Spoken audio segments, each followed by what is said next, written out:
Hello வணக்கம், welcome to home sweet home channel. இன்றைக்கி நம்ம பார்க்க போகிற ரெசிபி வெயிட் லாஸ்க்கான ரெசிபி.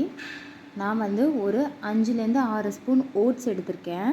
அந்த ஓட்ஸை நல்லா மிக்சியில் தண்ணியெல்லாம் ஊற்றாமல் வெறுசாக பவுடர் பண்ணி வச்சுருக்கேன். அப்புறம் ஒரு ஆனியன் சாப் பண்ணி வச்சுருக்கேன், கொஞ்சம் முட்டைகோஸ், அதுக்கப்புறம் கேரட்டு, ஒரு அரை கேரட்டு, அப்புறம் ஒரு பச்சை மிளகா, கொஞ்சம் புதினா, இதெல்லாம் எடுத்து வச்சுருக்கேன். இப்போ இது எல்லாமே ஒரு பாத்திரத்தில் மாற்றி இதெல்லாம் மிக்ஸ் பண்ணலாம். இப்போ இதை நம்ம மிக்ஸ் பண்ணலாம். ஃபஸ்ட்டு இந்த ஓட்ஸ் பவுடர் பண்ணி வச்சுருக்கோம், அது இந்த பவுலில் போட்டுடலாம்.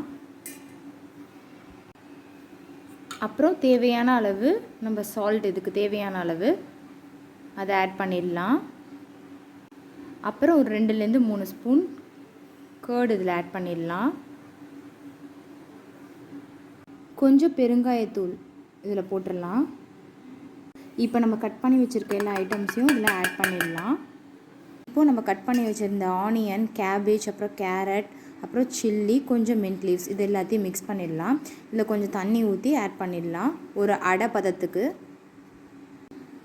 இப்போது இதில் கொஞ்சமாக தண்ணி ஆட் பண்ணிவிட்டு மிக்ஸ் பண்ணிடலாம். மார்னிங் நான் சொன்ன மாதிரி 2 கிளாஸ் ஹாட் வாட்டர், அதுக்கப்புறம் நான் டிஸ்கிரிப்ஷனில் கொடுத்துருக்கேன் அந்த வெயிட் லாஸ்க்கான ட்ரிங்க்ஸ், அது பாருங்கள்.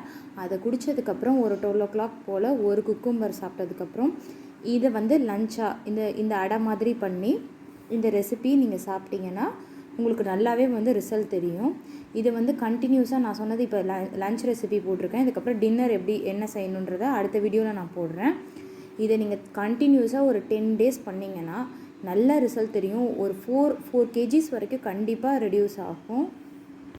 நீங்கள் இந்த மாதிரி டயட்டில் இருக்கும்போது இந்த ரெசிபீஸ் நம்ம எடுத்துக்கிறது இதெல்லாம் ஓகே. நடுவில் கொஞ்சம் ஹாட் வாட்டர், கொஞ்சம் நம்மளால் எவ்வளோ சூடு பொறுக்க முடியுமோ அந்த அளவுக்கு ஹாட் வாட்டர் குடிச்சிக்கிட்டே இருக்கணும் நம்ம. அப்போ தான் அந்த ஃப்ளஷ் அவுட் ஆகி நம்மளோட அந்த யூரினில் எல்லாமே அந்த தேவையில்லாததெல்லாம் வெளியில் வரும் நம்மளுக்கு.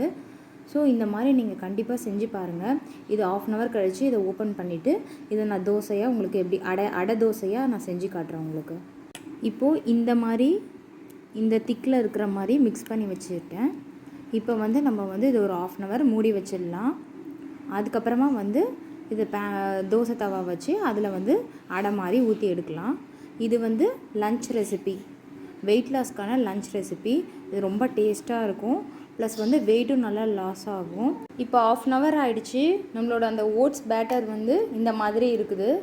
இப்போ நம்ம தோசைக்கல் வச்சு இந்த ஓட்ஸ் அடையை சுடலாம் வாங்க. இப்போ தோசைக்கல் வச்சாச்சு. இப்போ நம்ம அந்த அடை தோசை ஊற்றலாம்.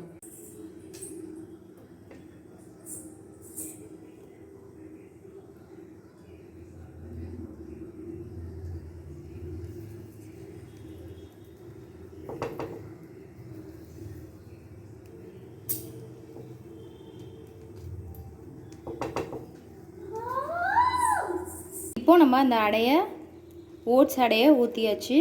இப்போ இது நல்லா வேகட்டும். இப்போ இது வெந்துட்டுருக்கும் போது இது மேலே கொஞ்சமாக ஆயில் விட்டுக்கலாம், நல்லெண்ணெய் லைட்டாக.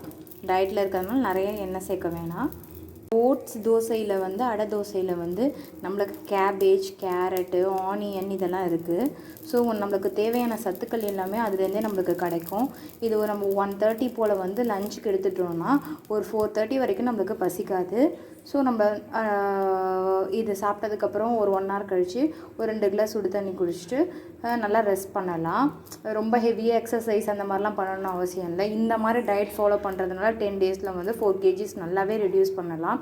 நம்ம ரொம்ப ஓவராக இந்த மாதிரி டயட் இருக்கும்போது நம்ம ரொம்ப எக்ஸசைஸு, வாக்கிங் இதெல்லாம் ரொம்ப அதிகமாக பண்ணோன்னா நம்ம ரொம்ப சீக்கிரமாக டயர்ட் ஆகிடுவோம். ஸோ இந்த 10 days இந்த மாதிரி செஞ்சு முடிச்சிங்கன்னா உங்களுக்கு வெயிட் ஆட்டோமேட்டிக்காக ரெடியூஸ் ஆகும். அதுக்கப்புறம் கொஞ்சம் ஸ்லோ பை ஸ்லோவாக நார்மலாக நீங்கள் சாப்பிட்ற ஃபுட்ஸ் ஓரளவுக்கு 2 தோசைனா 1 தோசை எடுத்துக்கோங்க, 4 இட்லினா 3 இட்லி, 2 கப் ரைஸ் எடுப்பீங்கன்னா 1 கப் ரைஸ், அந்த மாதிரி எடுத்துகிட்டு ஒரு அரை மணி நேரம் வாக்கிங் அந்த மாதிரி பண்ணிங்கன்னா வெயிட் அப்படியே மெயின்டைன் பண்ணலாம். இப்போது நம்ம ஓட்ஸ் அடை தோசையை திருப்பி போட்டாச்சு. இது நல்லா எக் ஆம்லேட் ஸ்மெல் அந்த மாதிரி இருக்குது. நல்ல ஸ்மெல் நல்லா இருக்குது. இது நல்லா வேகட்டும் இன்னொரு பக்கம். இப்போ நம்ம ஓட்ஸ் அடை தோசை ரெடி ஆகிடுச்சு. இதை பிளேட்டில் ட்ரான்ஸ்ஃபர் பண்ணிடலாம். இப்போ இந்த சூடான ஓட்ஸ் அடை தோசை கூட நான் வந்து கார்லிக் சட்னி வச்சு சாப்பிட போகிறேன்.